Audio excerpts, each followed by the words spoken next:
napakalakas. Malapit lang ang malaki nandito. Gusto niyo na bang magtrabaho si BBM? Ayun.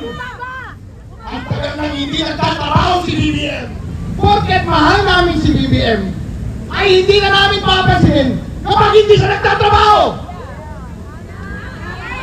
Ano ang ginawa niya sa nakaraang 4 na taon? Wala! Kundi magnakaw!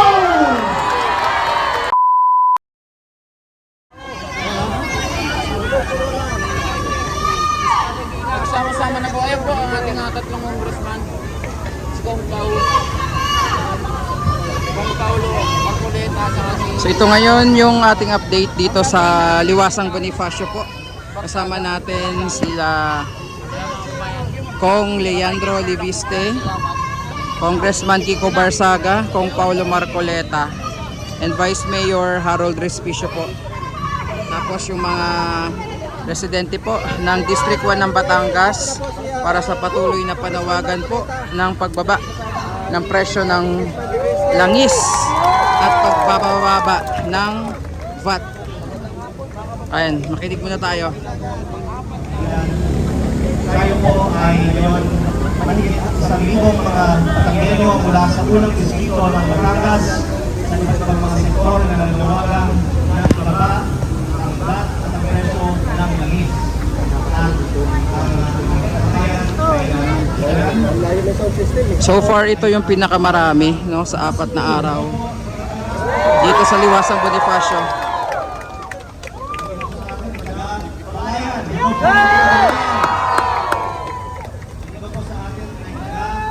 Iyan, hello po sa mga kaibigan.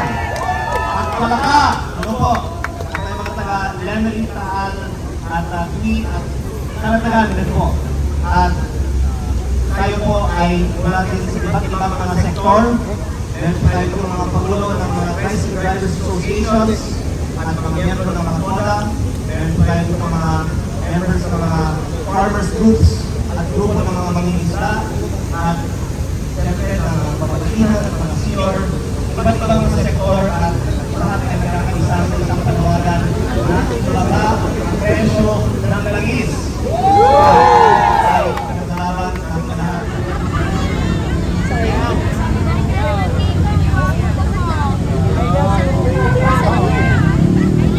Sa market kasi natin po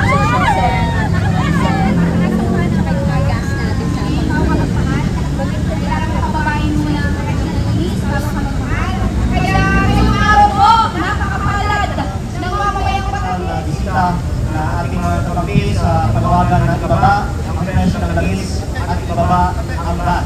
At ito po ay ang ating espesyal na karangalan na bigay ang mikropono sa ating kapatid sa Kongreso na may panukala din. Hindi lang nagbaba ang VAT, kung hindi tanggalin ang buong VAT. At ito po ay si Congressman Kiko Barsaga. Meow meow. Now, basta mga Batangueño dito. Good afternoon everyone. Ito na natin ba't hindi tayo natin yun. Kasi dapat na natin tanggalin ang VAT at excise tax on all food products. Alam niyo kung bakit? Bakit? Kasi ninakaw lang nila yan! Nagkaroon tayo ng flood control tapos nagkaroon ng investigasyon sa flood control. Kailan ba ang nakulong? Wala!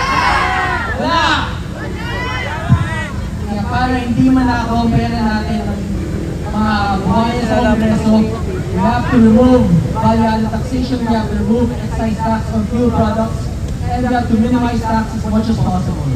And in order to further increase the pinaka sa magiging sustainable ang middle income and low income families, low income households, kung sakaling i-maintain natin ang current rate na wage at ang current battery na tumataas ang presyo mga bigay. So, for the benefit of everyone, for the benefit of the Filipino people, thank you for your support. Ibaba natin yung VAT, tanggalin natin yung excise tax. God bless everyone. Thank you all for coming here.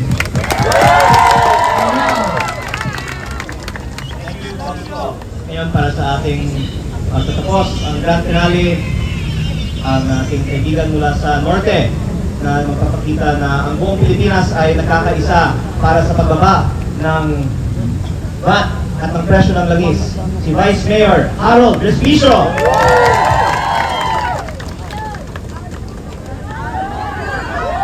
Magandang hapon mga Batanggano!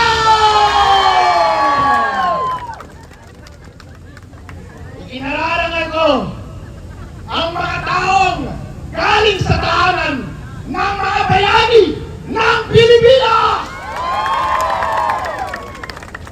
At syempre, kasama ko rin ang mga bagong bayani ng Pilipinas. Bagong bayani ba? Si Congressman Lian Leviste! Yun! Isa pang pinanggalingan ng bayani ng Pilipinas. Tahanan ng magigiting! Ang Cavite! Tahanan ng mahihirap! Yeah! Bagong bayani ba? Si Congressman Kiko Barsala!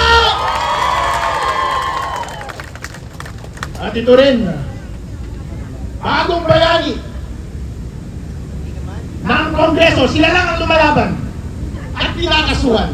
Congressman Lian, Congressman Kiko, at si Congressman Paulo. Bagong bayani ito, sagutin niyo ako. Bagong bayani ba? Si Congressman Paulo Marcoleta! Ako po si Atty. Harold Respicio. Vice Mayor po ako ng Reyna Mercedes Isabela. Isa po akong Ilocano at madalas ko pong nakakasama si Lian, si Kiko at si Congressman Paulo Marcoleta. At nandito ako ngayon, kasama ko kayo para manawagan sa ating Pangulo na sa wakas ay magtrabaho ka na, sir! Gusto niyo na bang magtrabaho si BBM? Gusto ko isigaw ninyo ng napakalakas. Malapit lang ang malaki niyang dito.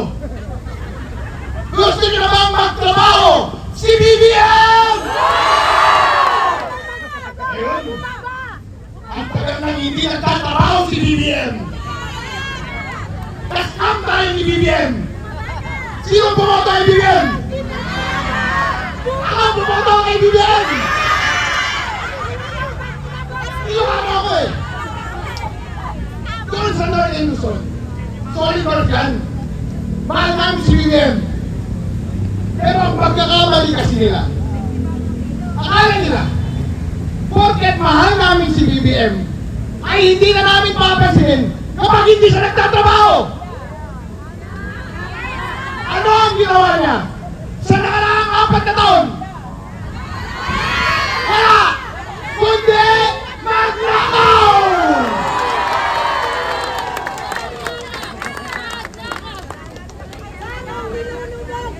Kaya ngayon ang ating panawagan ay tanggalin ng excise tax, tanggalin ng VAT, para sa panahon ng krisis ngayon ay maibsan naman ang ating kahirapan. Gusto niyo ba yan? BBM, pagkakataon mo na ito. Hindi pa huli ang lahat. Yung pangako mo sa amin na ibabalik ko ang karangalan ng mga Pilipino, pwede mo na ang gawin ngayon. Itigil mo na ang pagkatakaw at simulan mo nang magtrabaho. Kung ayaw magtrabaho, bumaba! Bumaba! Bumaba!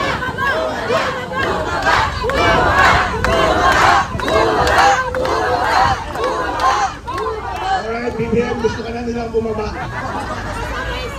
Pero ang problema, anong inaatupag ni BBM?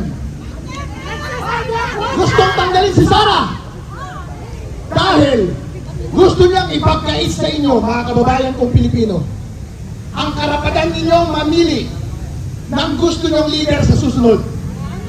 Dahil kapag na-impeach si Vice President Sara Duterte, hindi na siya ang susunod na president natin.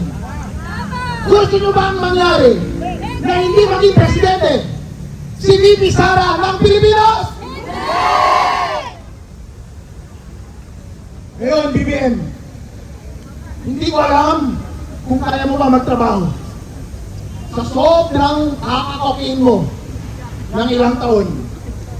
At ngayon siguro, sa sobrang stress mo, ay nagkakasakit ka na. Sakit-sakitan! Bossing BBM, kami mula sa norte, mga Ilocano, mga Batanggenyo, mula Cavite, lahat ng mga Pilipino na nagnanais na maitigil na ang katiwalian, na maibsan ng ating kahirapan ngayong panahon ng krisis, at para magsimula na ang inyong pangako na umunyag ang Pilipinas, gawin na natin ang ating trabaho at tama na ang pangabi sa mga bagong bayani ng Pilipinas. Maraming salamat po sa inyo. Maraming salamat po sa napakataas na energy ng ating mga bisita ngayong araw. Kaya naman mga Batanggenyo, at kailangan po natin mas marami pa sa mga susunod na araw dahil meron tayong mga kape!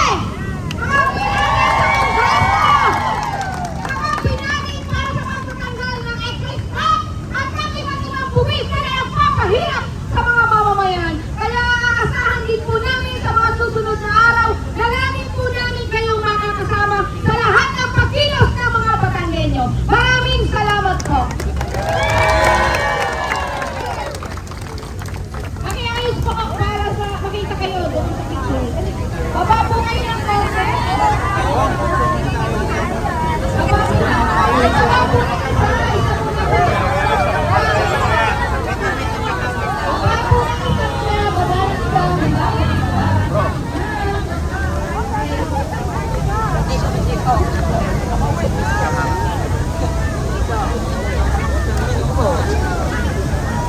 Ito po ang tingin.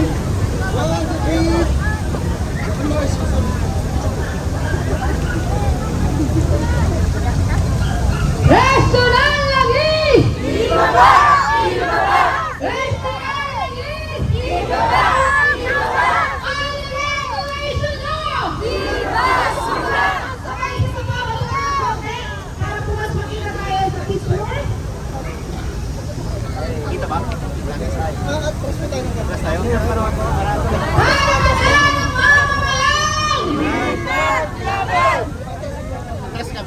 Yes po, yes. Yan. Okay na po, okay na po. Okay na po. One step forward lang.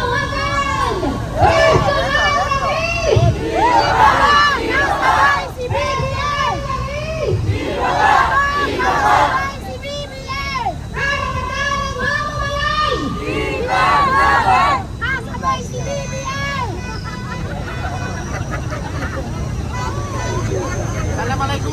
Hello!